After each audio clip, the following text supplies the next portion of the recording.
Hi guys, welcome to another series in Keep Up with Ashad.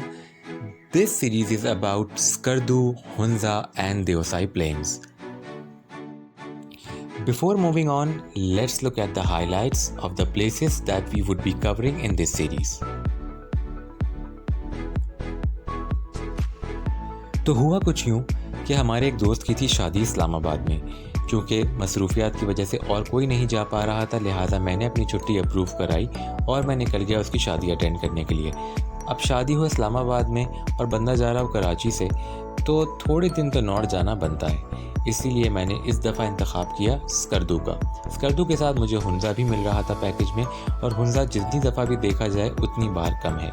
इसी तरह बना ये प्लान, जिससे मैंने हुंजा, स्कर्दू और देओसाई प्लेन्स एक्सपीरियंस किए। देओसाई प्लेन्स मेरी हिट लिस्ट में काफ़ी अरसे से थे, लेकिन इस दफ़ा finally I manage to reach there, जिसके ऊपर मैं एक अलग व्लॉग बनाऊंगा। स्कर्दू और हुंजा और बाकी नॉर्दर्न एरियाज़ के ट्रिप्स के बारे में एक प्रॉपर हम सीरीज़ करेंगे, जिसमें मैं आपको प्रॉपर गाइड करूंगा कि किस तरह से आप मुख्तलिफ़ तरीक़ों से इन इलाकों में अपना ट्रिप प्लान कर सकते हैं, even if you are a solo traveller.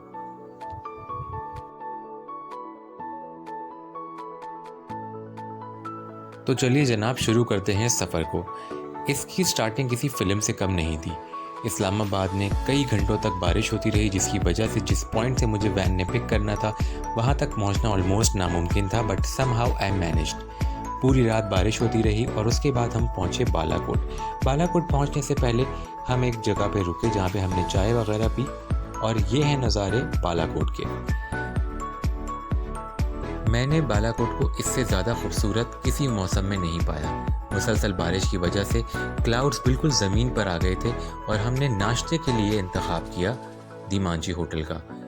ये DSLR के साथ तस्वीरें खींचने की कोशिश में एक दोस्त ने मेरी रैंडम पिक्चर खींची, तो मैंने कहा let's go for a formal one.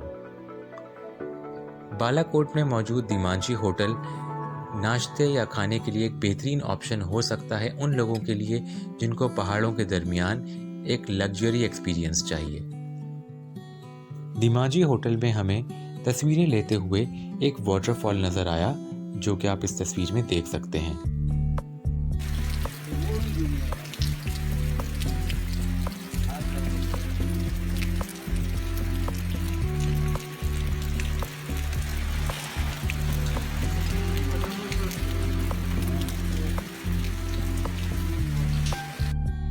Balakot में एक शानदार सा नाश्ता करने के बाद हमने अपने सफ़र को आगे बढ़ाया, क्योंकि डे 1 की डेस्टिनेशन थी चिलास।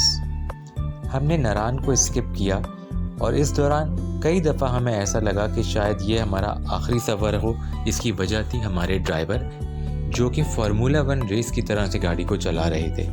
मुसलसल बारिश होने की वजह से रोड बहुत ज़्यादा स्लिपरी था, और हमारे बार बार रोकने के बावजूद भी उनका ड्राइविंग स्टाइल चेंज नहीं हुआ।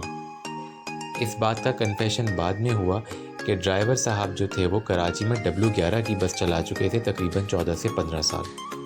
तो ये सब तो होना था। हम लंच के लिए रुके मून रेस्टोरेंट पे, जो कि मैं सबको हमेशा रिकमेंड करता हूँ कि आप नॉर्थ में जाओ और अगर कागान वैली से गुजर रहे हो तो moon restaurant would be the best option. Lunch में हमने खाए चपली कबाब, चिकन कढ़ाई, दाल मखनी, सब्ज़ी और इस किस्म की और कुछ चीज़ें। और उसके बाद हम पहुँचे लुलुसर लेक। लुलुसर लेक पे कुछ देर रुकने के बाद हम बढ़े बाबूसर टॉप की जानिब।